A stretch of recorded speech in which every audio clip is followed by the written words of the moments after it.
send it out there for the common mwananchi to know the implication of what the proposals are obtaining for that particular financial year and the medium term. Because when it comes to Parliament, can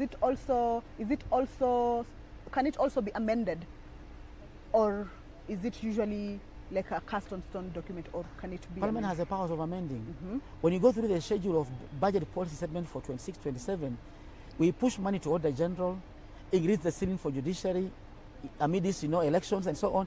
So actually Parliament has the power of changing the ceilings proposed in the budget policy statement emanating from the Treasury. And that's why probably involving the public is a pivotal, issue we need to really consider deeply and ensure that that document reaches the common man down there the way the finance bill process has happened.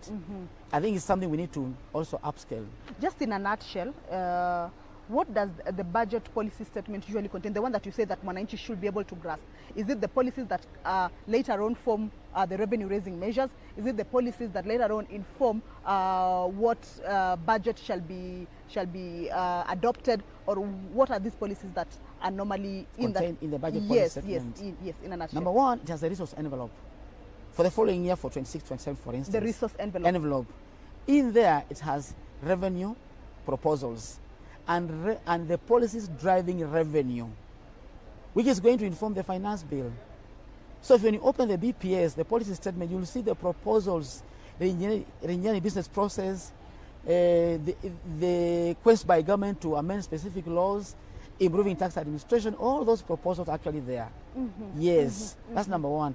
Number two, it also contains a proposal of money going to counties, both conditional and non-conditional. Third, it contains a proposal of money to equalization funds. Fourth, it contains all expenditure proposals for the following year, 26-27. Yes. So actually that is the budget, in my view. It's a snippet of what is likely to come in the budget for 26-27. Yes. Okay. Yes. So from where you sit, you feel like the public out there does not interact with it so much efficiently. Because when you look at the ceilings in the current budget estimate for 26-27, compare with what the House approved in the budget policy statement, they are nearly one-to-one, other than minor variations. So basically, Treasury has tried to adhere to the resolution of the House approved in the month of March in the budget policy statement. Okay. Yes. Okay. Yeah. So let's continue with the budget process. Tumefika September. Tumefika September, ilikuwa budget review outlook paper. Yes, the outlook December, paper. They produced sector reports. In February, we had the budget policy statement. From there, once the House, the National Assembly, approves the budget policy statement, the following day we publish the division of revenue. Because they have determined the vertical allocation of money going to counties and what remains at national level. We publish the division of revenue. Of course, this time it has taken some time. It has taken time. But ideally, we need by end of March, we are done. With the division of revenue bill. Which actually National Assembly by around mid-March, end of March, we had finished the division of revenue and sent to the Senate. But of course, the law provides for mediation. It took a little longer to resolve the monies that are going to counties. So we publish division of revenue. Immediately, ideally, once the division of revenue is passed, you publish a county allocation of revenue bill from the Senate. We can now divide the share of money that is going to counties. Yes. Okay. Yes. So by the time we get to the budget policy, this one has already been catered for and completed. Yes. Now in the month of April, once we pass the policy statement, the National Executive will know how much they have in terms of their own share. That's Parliament, Judiciary and Executive. Then wanaenda wanapewa, they are given money to go and now do the detailed budget. Which comes end of April. Plus a finance bill now. Yes. Okay. And also that's the one that is being considered at the also committee of the supply. Now where the monies shall be going into the different programs or... Yes. Now once it comes in the month of April, all departmental committees take their budgets. Based on the provision of the standing orders in terms of the mandate of the committee. I hope we're together. Yes. Then the budget committee picks Article 221. subsection 4 and 5, which says that National Assembly shall go to the public and seek views. So as the process of committees is going on in the departmental committees, the budget committee goes to the public. We went to 16 counties, right? Yep. To seek views on expenditure. So members of the budget committee divided themselves into those particular areas, and we did visit 16 counties to pick proposals of the areas that was left out during the budget preparation. And I can tell you, if you open the report of the committee now, there's a schedule of allocation of projects that we got views from the public, which is going to be implemented for 26-27 financial year. Yes, financial year. So the two processes are actually running concurrently. Budget committee wameenda kwa wananchi. The departmental committees are dealing with the MDS. When we come back, chairs of the committees appear before the budget committee to present the proposals and amendments to the budget committee. And the work of the budget committee is to be a gatekeeper. Wanaangalia committee on agriculture mmeleta mabadiliko magani? Is it in line with government priorities? Are you asking for too much money? So the budget committee does the balancing effect process, of course consulting the National Treasury and even perhaps even the presidency, because the bearer of the vision is the president of the day. So they must do things within the confines of areas of priority in sync with the government of the day. That's basically their work. Then they produce a report, which comes to the House. Debate goes on, proposals, members will give views about it, culminating in the Committee of Supply. Are you together? Yes. Committee of Supply basically means that actually, if this chamber was big enough, where do you come from? Which is your constituency? Kaloleni. Kaloleni. All members of Kaloleni cannot fit in the chamber. All okay. All the public. The constituents. Exactly. Cannot fit in the chamber. Oh, yeah. So there's no taxation without representation. Yeah. And therefore, on behalf of the people of Kaloleni, your MP will participate in supplying money for expenditure to the different entities and programs. Yes. They're called supply resolutions. Okay. And they're very important because they are binding in a way. Yes. Yeah. All right. Then now that again informs the adoption of the appropriations bill that now will help. So during supply, a vote is called on each program and vote, and it must be agreed to. Once it's agreed to in wholesome, there are about even 80 programs running as they read in the chamber. Once that is done, then now the clerk of the National Assembly will communicate to Treasury about the supply resolutions which are binding, and we require now to publish the appropriation bill. So Treasury and the Parliamentary Budget Office will sit together, go through the supply resolutions and publish an appropriation bill, which is now before the House. Yes. It was ready for the first time yesterday. Now it has gone for public participation.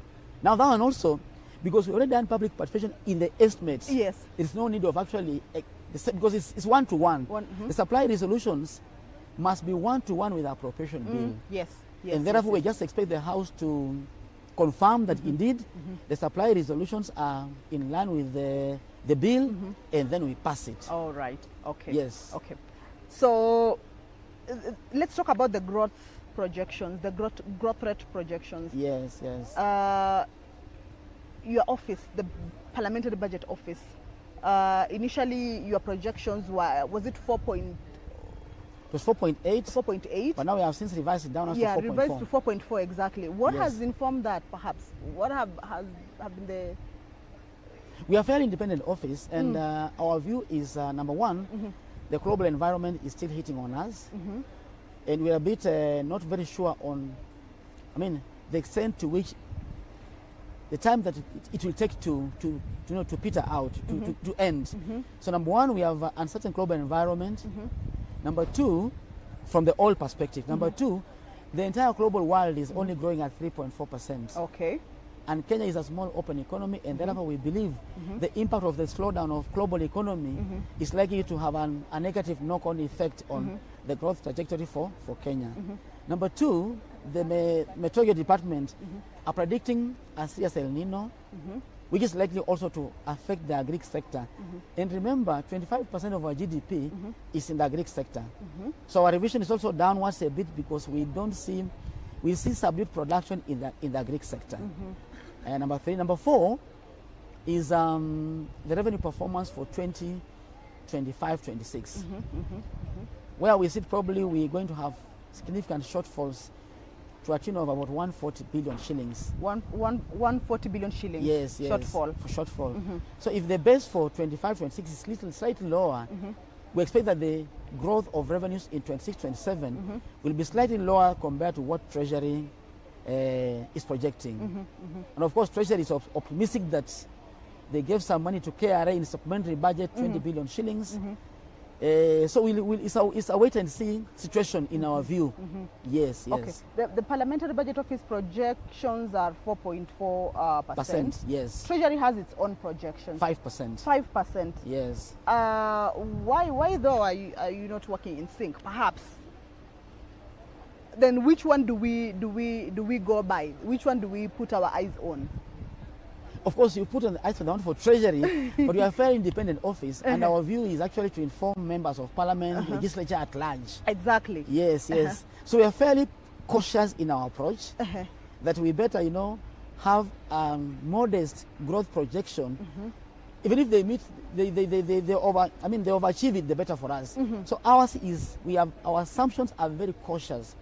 Treasury, naturally, in the world, they are usually optimistic. Optimistic, very ambitious. Exactly. Yes. How are your projections? Your projections? How did the projections stand for the 2024-2025 financial year with these funds? We believe will be more realistic, given the current outcome up to May. From a revenue point of view, we believe our projections were more realistic. Although Treasury still insists that they are going to meet the target, but we don't see only a few weeks left to the end of the financial year. A few weeks, yes. We strongly believe that our projections were more realistic. And often the budget committee and the House, often they're not actually usually agrees with us, and we usually send a warning. In the committee report, you will see specific, proposals that the committee and the House was proposing in terms of upscaling revenue collection, which is basically information we provide to them. All right. Yes. Okay. Yes. Okay. So let's go back a bit to the review process, where you look at the performance of even the MDAs and all that, and also propose or look way forward on how to. Have you seen what has been the major? I don't want to call it a challenge, but what have been the results at the end of it as you review? How has been the performance in terms of development by the ministries for the monies that have been put out there for development? How has the achievement of those projections been, or those development plans been? Thanks to the new our standing orders, actually, we have a very strong provision that requires that every quarter the MDA shall submit a report on budget implementation to Parliament. So we as a PBO, we usually get those documents, we analyze together with the control of budget reports, and inform members of inform those particular committees. In that way, when they go for the field visits, they're able to know that the actual expenditure for this program was, for first quarter, was 5 billion shillings. And we see perhaps the outcome is that no money has been disbursed so far. When they go out there to check the implementation on the ground, we'll be compared with the numbers we have. So if we realize that actually we have a slowdown in terms of implementation, exactly, then the committee is able to call the minister in charge, the PS in charge, and globally the Treasury to explain why we're having a slowdown of program implementation. So I want to see the outcome of that by the end of June this year to see whether the legislature was able to be impactful in terms of influencing budget execution by doing the follow-ups in the various departmental committees. Exactly. Yes. And perhaps how I don't want to say common, how the cases, how many have you been dealing with in terms of what you are telling us now? Oh, but then we have positive gains. Are they regular, often, or the implementation is really? We have positive gains. Actually, some ministries, the CS could be our, because the CS drives policy. In some areas, by there, you realize that the CS has got no idea of what is happening. But with the reports showing up now, increasingly, people are able to lay blame to where it belongs to. If an MDA is implementing program X and they haven't received the exchequer, then we'll know the problem is the National Treasury. Then Treasury has to explain why those monies are not being disbursed on time. So to me, the vintage point is the legislature now is able to be at the center of budget execution, which wasn't the case before. Which wasn't in the before the old standing orders, they didn't provide any provision for budget execution and the follow-up. Yes, so you feel now that since after the introduction of those standing orders, now the legislature has been very at the center of it. And even actually the scrutiny of 26-27 will automatically be affected by the program implementation status of 25-26. And I've seen some committees actually cutting off some programs that are slow moving and putting money in areas that they believe they are important in terms of quick wins of achieving those priorities. But if they're slow moving and yet they perhaps need to have an impact on Mwananchi and they are being moved to somewhere else, what happens now to the programs that are supposed to help Mwananchi, let's say, but they have been slow? It is two-pronged. Number one, that those slow-moving programs that are not very important. But if the programs are slow-moving but are important, then we look for mechanisms of ensuring that farmers get fertilizer on time. Oh, yeah. So you cannot cut down on fertilizer just because... Yes, exactly. Slow. Yes. We ensure that is done. The minister is called to explain why are we not having a timely fertilizer to farmers. And then now, Treasury is also involved in the process and asking why perhaps it's taken so long for money to be disbursed. So it's a loop. Committee, MDA, and then Treasury. Because sometimes the problem is not with the ministry. Probably there are exchequer challenges that are arising in the course of time. Okay, thank you for that. Those are great insights. Let's delve into the debt management. It also falls. You also a critical organ in ensuring that Parliament ensures that the country does not go beyond the ceiling. But we are already over. Yes. So, from where you sit, what do you think the debt management should focus on in terms of trying to bring the ceiling down? When you go through the debt reports, even as we speak now, the report on debt for the budget for 26-27 is before the House. Yeah. And I think the Committee on Debt has done a very good job in terms of remedying and making proposals to ensure that the loans taken are properly utilized. Yes. A case in point is before the debt committee was formed, there were huge monies paid in terms of commitments, and yet the loans have not been taken off. All right, okay. So actually the committee has been able to call all those entities to ensure that they explain why we have sitting commitments running in billions of shillings, and yet the programs are not being undertaken. Those proposals have gone to Treasury, and even as we speak, there's a proposal of a specific bill that's supposed to be spearheaded by the Committee on Debt in terms of just managing the debt situation in Kenya. So to me, legislature is at the center of debt management. And going forward, we will see a lot of gains. And even the budget for 26-27, you'll see the deficit is 1.1 trillion compared to 1.2 trillion that is likely to come to be actualized in 2026-27. So then the gains of deficit financing and debt reduction is slowly being seen. Because remember, deficit leads to debt accumulation. So for you to reduce the deficit, you must reduce, you must reduce the deficit. So going forward, I'm sure we'll see a lot of gains from the debt committee perspective. In terms of reducing the debt going forward. Okay, all right. So this afternoon, the Cabinet Secretary is coming to make the budget pronouncements for the 2026-27. Your office has been a very crucial part in all that. Unamwambiaje mwananchi in terms of the budget that is now before everyone? Like this is everyone's participation in this budget, if it's taxations, if it's what, because there have also been issues. Maybe I should just actually pose it to you before we wind up on the revenue raising measures and that will fund the budget. Your office, how do you assure mwananchi kule nje kwamba you have also done with what is within your capacity to ensure that mwananchi hafinyiliwi sana? Yes. We've done justice. We actually analyzed the bill. And the proposals of getting out some areas that are injurious to the public, our report is before the Finance Committee. I know the Chair of Finance Committee very well. I am sure he will take those provisions on board. Of course, balancing between revenue collection and also the burden to Mwananchi. Our projection that the finance bill is likely to raise 120 billion shillings.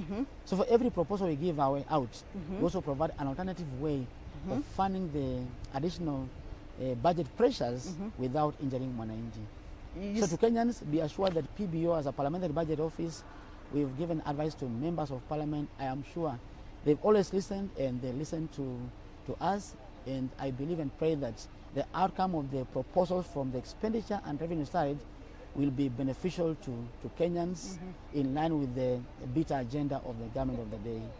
Yes.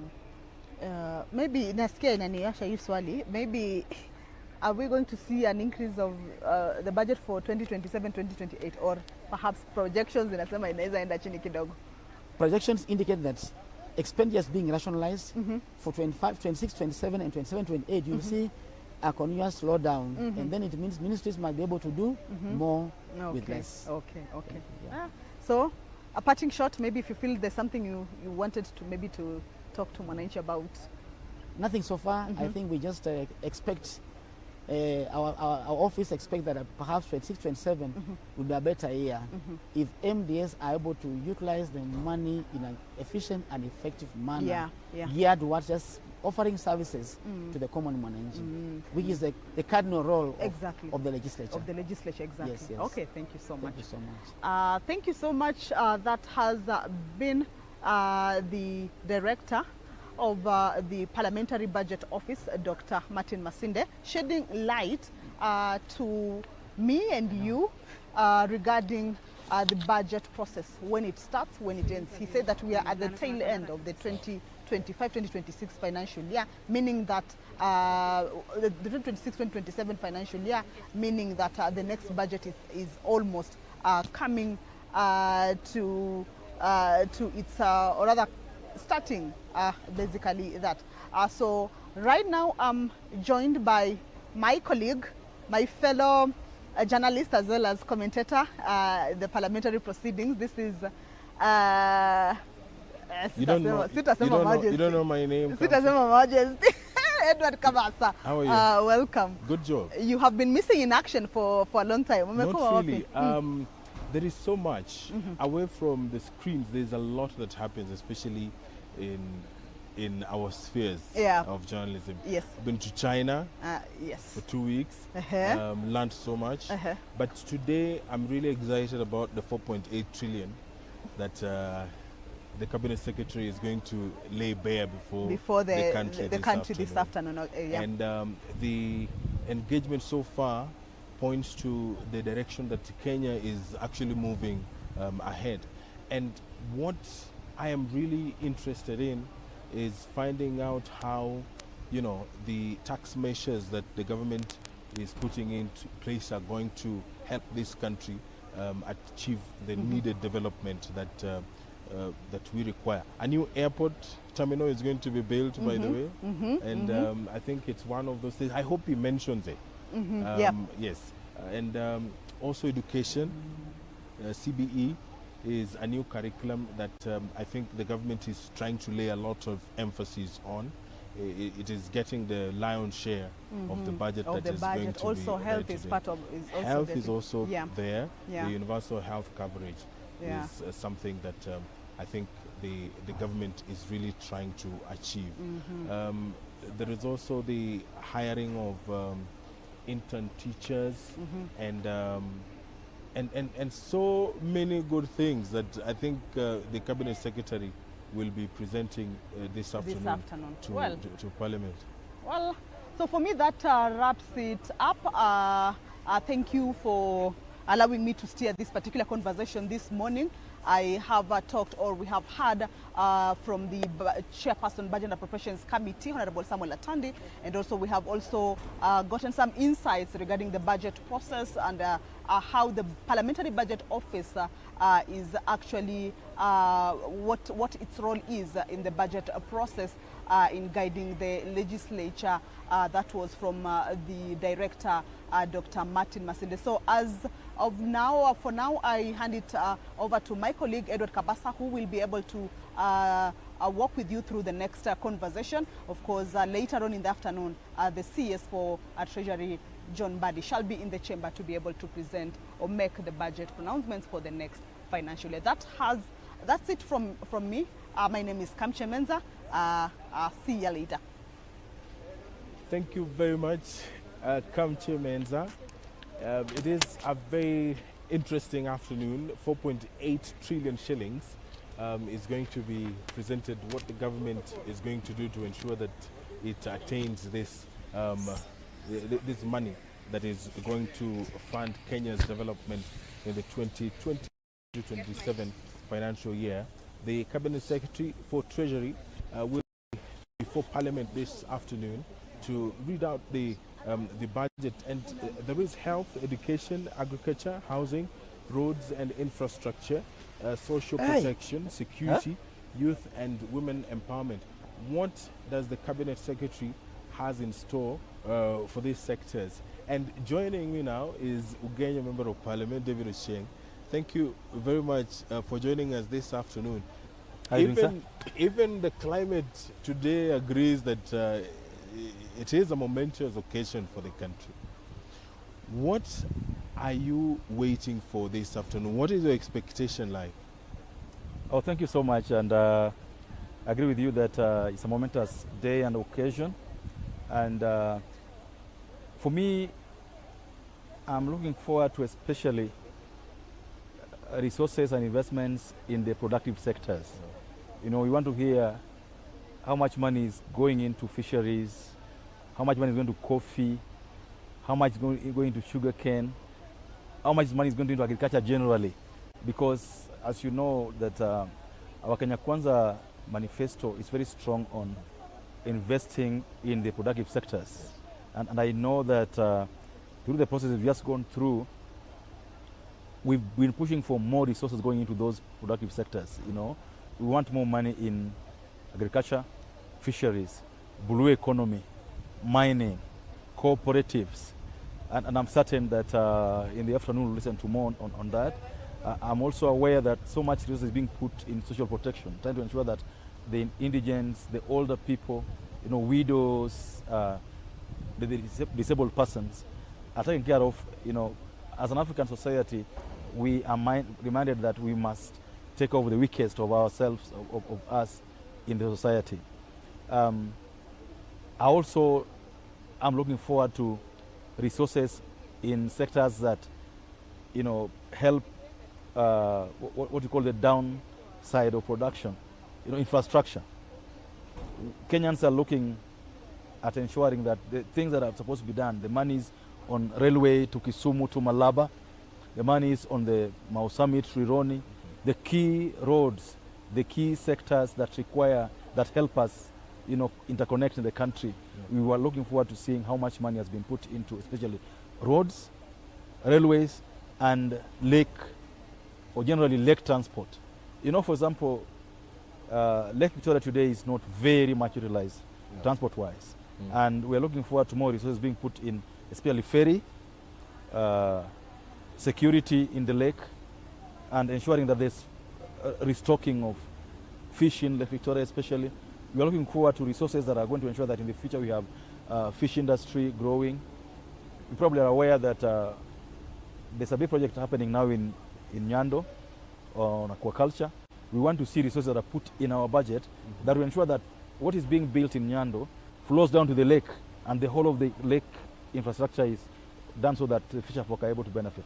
You know that for us, we've been pushing for the ring road that runs from all the way from Busia to Mfangano, on the other side of the lake.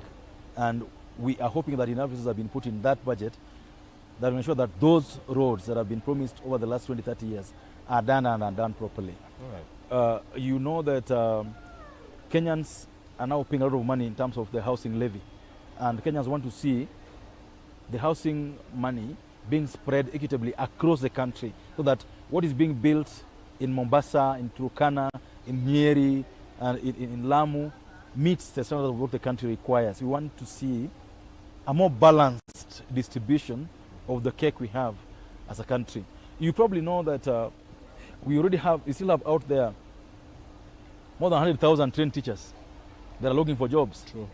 And so Kenyans will be waiting to hear that in this budget, how many more teachers are being absorbed. Of course, you know, this government has done very well in absorbing the trained teachers. You know, so far we've absorbed almost 50,000. Yeah.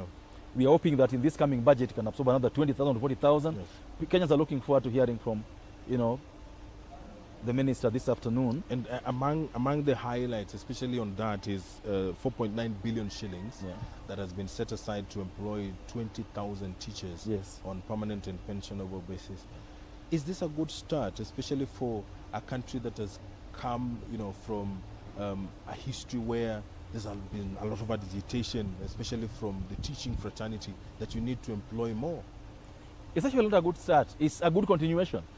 Because as you know, in the last 3 years, we started 20,000, 20,000, 10, now 20,000. Yes. And we were hoping that in case there's going to be a supplementary ahead, we'll absorb another 20,000. You would probably know this, that our schools are, especially the senior schools, are largely understaffed. If you go to the far-flung areas like Turkana, Northeastern, you go to parts of Nyanza and Western Kenya, the understaffing is quite acute. And so having more teachers that have been trained being absorbed for me is a big plus.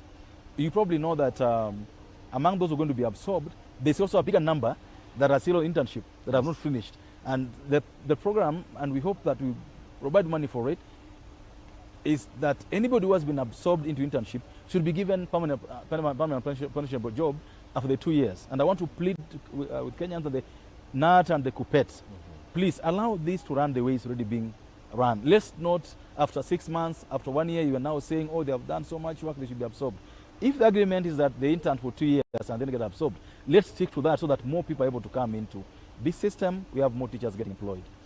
During the National Assembly retreat in Naivasha, the question about the cost of educating a Kenyan student arose. Yeah. Again, what is the cost of educating a Kenyan student all the way from preschool to university? I don't think I'm probably placed to answer that question, but we probably know. First of all, I'm very happy, by the way. I must say I'm happy with the changes in the Ministry of Education. You know, with our PS, we didn't understand what he was doing.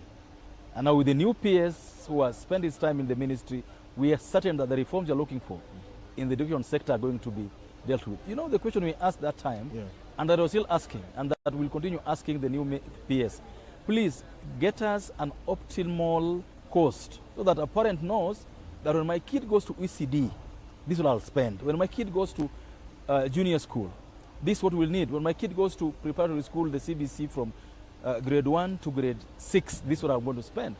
So that we are aware as a country the kind of resources we require. In this budget, for example, you see how much is going to the education sector?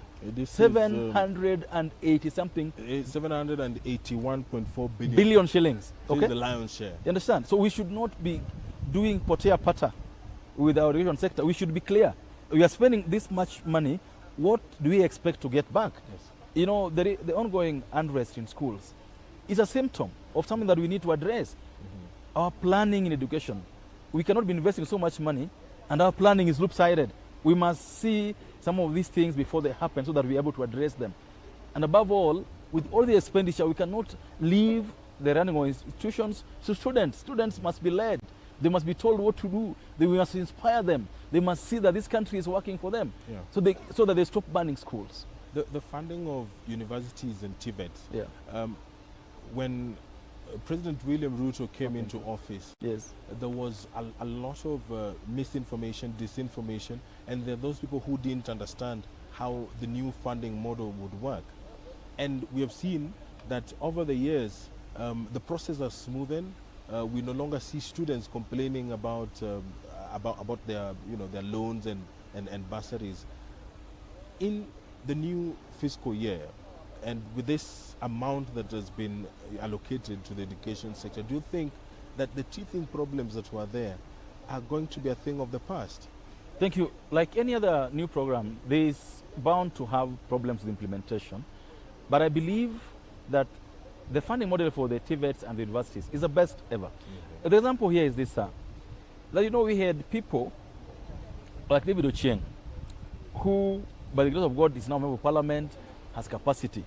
So how would I be paying $1 million shillings per year for my kid in a school in Nairobi, and then when they go to the university, I'm demanding to pay 16,000 shillings? And there are many of us who, our kids are paying $500,000 shillings in high school, 1 million shillings in high school. And then the university are now saying we should pay 20,000 shillings for tuition. It's just not fair. And that's why the funding model that we prepared ensures that those who have capacity to pay higher. Those who have no capacity to pay nothing where necessary. I just want to say one, now that there's the resources for funding of higher education, first of all, let's release the money to the universities on time. Number two, let's make it easier for the students to access these resources. And number three, let's ensure that those who don't have the means testing system should be in such a way that those who the band puts at a level where they are not, there's a system for appeal that works very fast, that ensures that no one is missing out. Mm-hmm. You would probably know this, that part of time is that some children are put in bands that they didn't belong, with the result that some of them actually dropped out of school.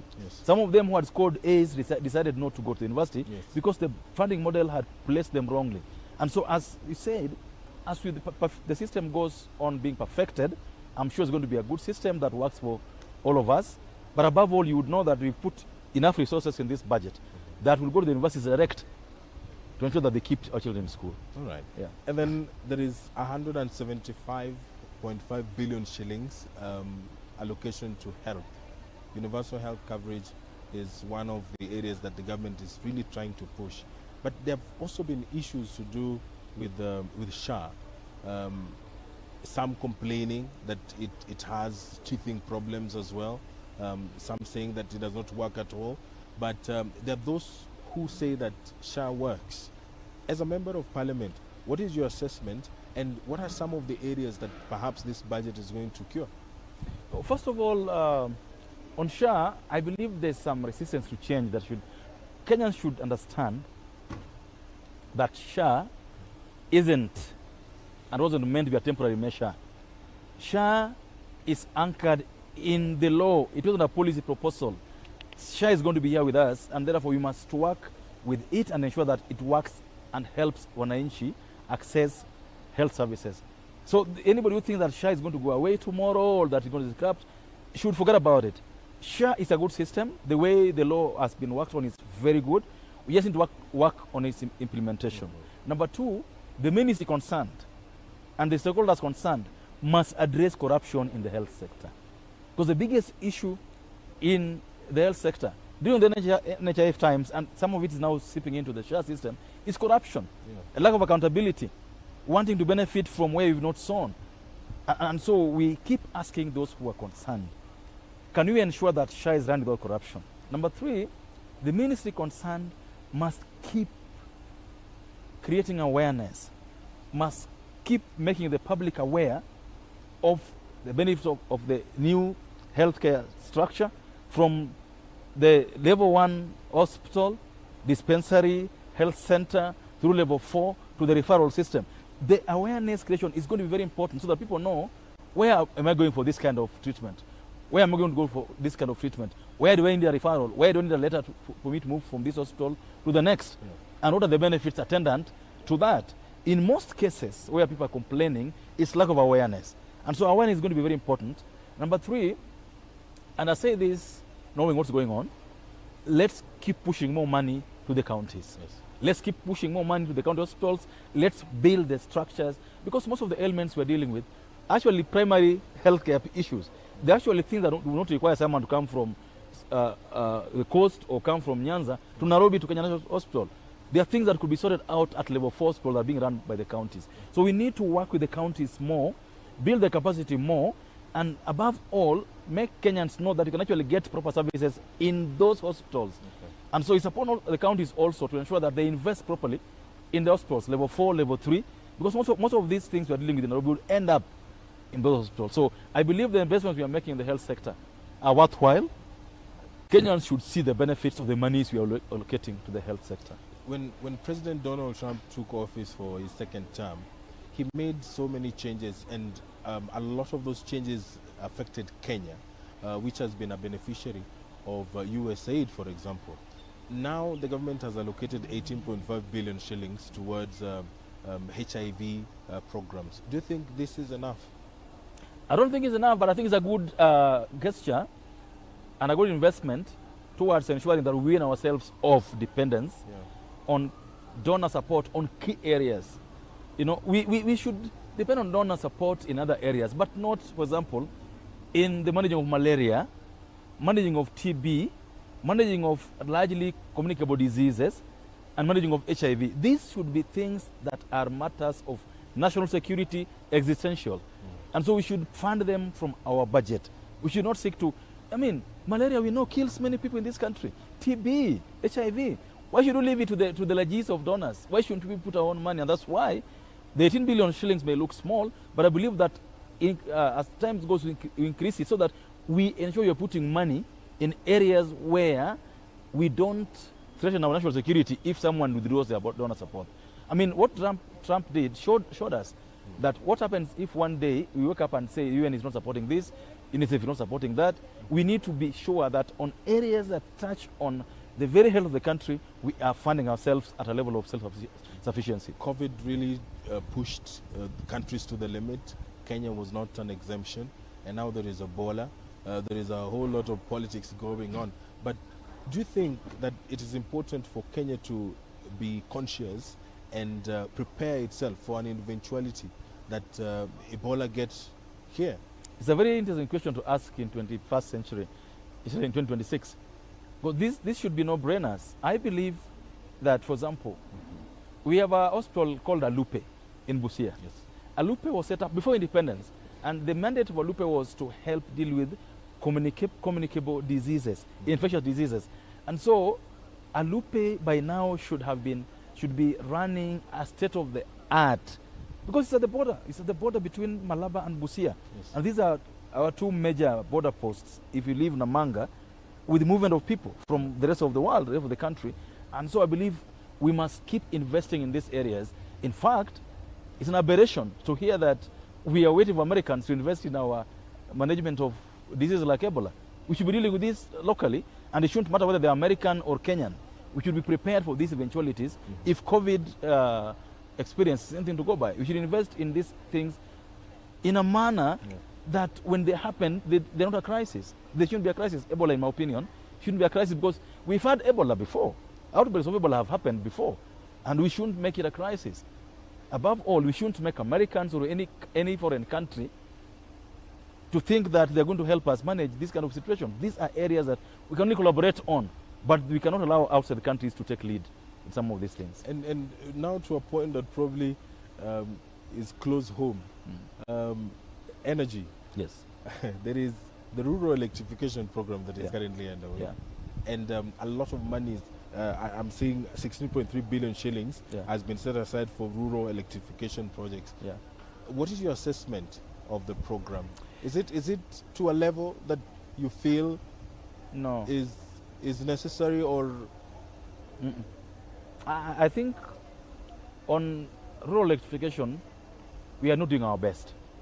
If you walk into Nyanza today, you'll find villages where there are poles for electricity that have been lying there for 1 year. You know, they brought a pole here, they put 100 poles there, 200 poles there. For a whole year, they're just lying there, nothing is being done. So much as this money you're putting in there, the level of implementation, enforcement of contracts, ensuring that people who have capacity are being given those contracts, is derailing this process. In fact, I must call upon the minister concerned. I must call upon the REREC CEO and his team. We are not doing well in that regard. Money is being allocated, but output on the ground is suboptimal. We must call to order those who have been called upon, because you can't be launching projects every single day. You bring polls, you bring polls, you bring polls. When the minister leaves, the following day the contractor also leaves. We must ensure that whether we launch a project, there's resources for it, and they do to the end. When you ask, you're told, oh, you know, we didn't have circuits, we didn't have conductors, we don't have conduits. You know, we can't have a situation where you are giving the country hope, and for a whole year nothing is going on. Where do you think the gap is? Is it the funding or the generation of power? Because Nyanza, for example, is having serious connectivity issues. There's a lot of blackouts in Nyanza. No, first of all, you must look at, my opinion, like I've told you, is one, we have so many contracts going on about connecting people through the last mile, but they never completed. So complete that first. Then number two, and you've said this severally, we must improve the capacity. And that is why, much as I hear people, you know, complaining, if we can build a safe nuclear plant in Siaya, in that part of the country, because you are right, the highest number of blackouts in the country are in Western Kenya. Yes. You know, and Western Kenya means Trans Nzoia through Bungoma all the way to Migori. We have blackouts, any small drizzle, blackout, any small rain, blackout. And the blackouts go on for a long time. People cannot do business. You know, productivity goes down when power cannot be guaranteed. And that is why, over and above the last mile, we must ensure that the stability of the grid is guaranteed. We can't having power coming from Uganda through our region, and then we are the most unstable in terms of capacity to keep power running. Ethiopia set the standard and the pace when it launched the dam. Yes. And I think for Kenya, perhaps, should we use that as a benchmark? And if we are to generate more power, aside from the nuclear plant that has been proposed for Siaya, what are other areas that we can venture into to boost our power production and supply? The potential for geothermal power is quite big in the country today, and it's not being tapped even at 10%, in my opinion. Number two is allow for cheaper independent power production structure and systems that ensures that if someone is producing their own power, we can get into the grid at a cheap rate. You know, for example, that we've had that problem where Kenyan is producing power at 10 shillings. The IPPs are selling power to Kenya Power at 100 shillings. You know, so we must deal with independent power producers in a manner that promotes country's growth. We should promote more independent power production, get into the grid at rates that also help Kenyans to grow. Geothermal is a good area. Solar power is a good area. Just promote it and allow it to go into the grid. Let's talk about the infrastructure fund. And I understand that JKIA is about to get a facelift at approximately 300 billion. How excited should Kenyans be? The last time the government tried to develop JKIA, there was a lot of upheaval. First of all, personally, I must tell you that I need that airport to be done as soon as yesterday. Politics are out of it, corruption out of it. Just have a decent airport. You know, if you're a Kenyan, and let me tell you, I receive guests for parliament in our airport, and I travel also quite a lot. Our airport really is a shame. It's a big shame, I'm telling you. The thing you're calling JKIA here isn't an airport. It's some thing that was built, it looks like a cowshed. So we must support the revamping and a facelift for JKIA at whatever cost. We must have a new airport out there.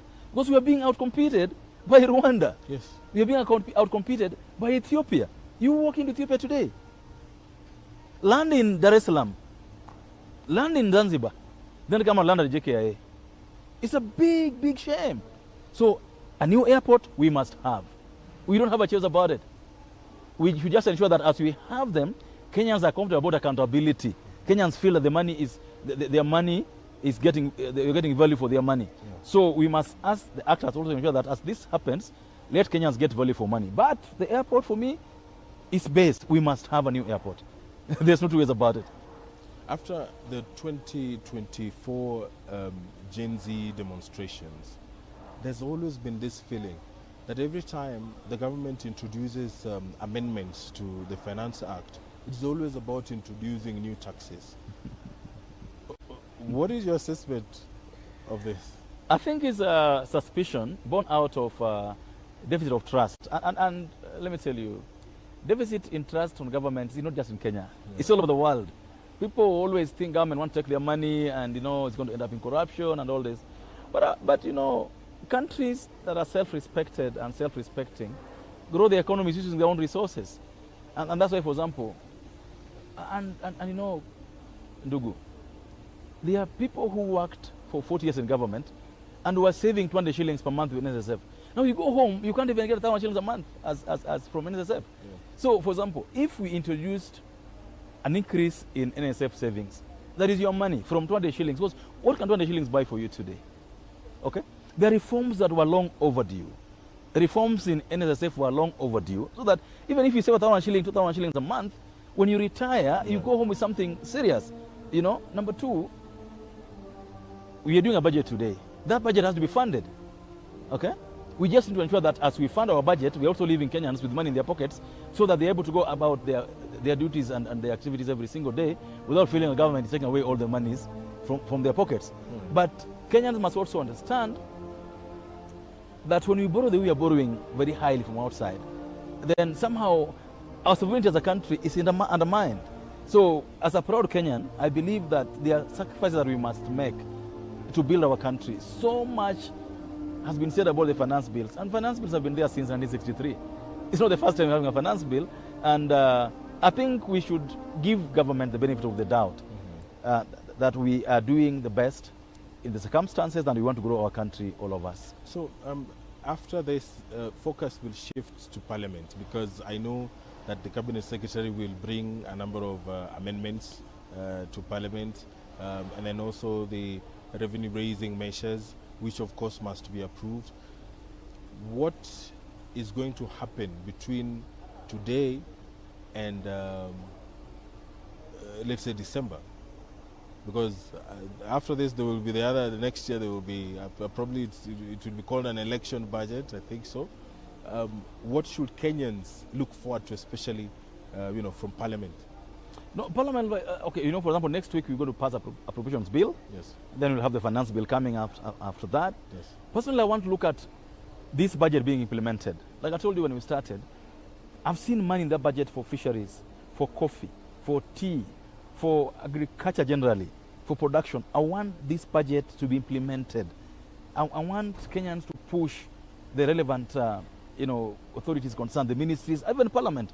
I want to see Parliament calling on PSAs and calling on the CEOs of hospitals to see the budget we've passed, how is it helping Kenyans? We can't just be budgeting every day. Kenyans want to know, yes, we budgeted, we give you our taxes. What are you doing on water? What are you doing on agriculture? What are you doing for us on healthcare?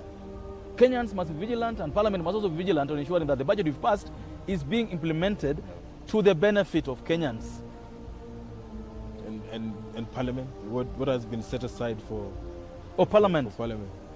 Parliament, I think mostly it's been the work of Parliament. Yeah. The Parliament work you do every day, committee work, ensuring that the salaries are paid. And for example, when we came here in 2013, this Parliament was looking like a madhouse. It is beautiful now. Now you've seen the facelift that happened here. Yeah. I mean, someone would say, why are you investing in Parliament? But Parliament is our foremost house of diplomacy. When presidents come here, when visitors come here, and they find a Parliament that is not well kept, then how does that reflect on us? And so Parliament has been given resources to ensure that this place looks like a Parliament. Yes. Number two, taking care of the staff of Parliament, taking care of parliamentarians. It is a cost on democracy that you cannot begrudge. And I believe that resources have been given to Parliament, I think it's about 30 billion shillings, will be used to make Parliament work more effective, make the public access Parliament more easily, and make our Parliament engage with the public also more easily. One of the things that you can notice is the number of committees. 13th Parliament has more committees than the 12th Parliament. Yeah. And what many Kenyans don't understand is the role of these committees. These committees mostly are for oversight. They're mostly to ensure that Kenyans are getting value for money in the areas where we are putting the budgets. For example, we have introduced committees to help ensure that the CDF is being run effectively. Yes. Number two, in the past, we only had one PAC, one PAC. We had only one Public Accounts Committee. Yes. With more than 300 reports to look at every year. To the level where we had sometimes 5, 6, 7 years reports or backlog of reports. Now, the disaggregation of PAC into education, into water sector, has ensured that PAC reports are now coming out more frequently. The same for PIC, Public Investment Committee. You know, so the committees that have been formed easily to make Parliament work easier, more effective, and quicker. You know, for example, if you're going to give counties money based on the last audited reports, then we must have a capacity of Parliament to look at those reports. And so if only one committee is looking at those reports, and there are 1,000 of them, then you can be sure they're going to lag behind. And so the committees have been formed to make Parliament work easier, make Parliament work more effective, make Parliament work more faster. And above all, you know, Parliament now has 349 members. And you want to have members doing their work more effectively. You know, if you put 30 members in a committee, you know, how effective is that committee? Right. If you have a board of 10 people, 11 people, but if you have a board of 30 people, then it becomes a shouting house. What is your assessment of the relationship between, as we wind up, your assessment of the relationship between the legislature and the executive with the Kenya Kwanza administration as a context? I think for me, I would say it's been so uncomfortably cozy. Been so uncomfortably cozy. The Parliament this time has been too close to the executive, to a level that is comforting. I must say that. Mm-hmm. Yeah, I would wish for a more arm's length. You know, it's too cozy for my comfort. Personally, as David Ochieng. Thank you very much. Thank you so much. Thank you very much. Thank you. That is Uganda Member of Parliament, David Ochieng, giving us his insights into the highlights that is the budget 2026-2027, which will be presented before Parliament this afternoon. I'll have that. Thank you very much. And a lot of expectations. Thank you. Kenyans are expecting a lot from the Cabinet Secretary for Finance, who will be presenting that budget this afternoon, I think probably from 3 p.m. onwards. And just a quick highlight, education sector gets the lion's share of the budget, and that is at 781.4 billion shillings. Education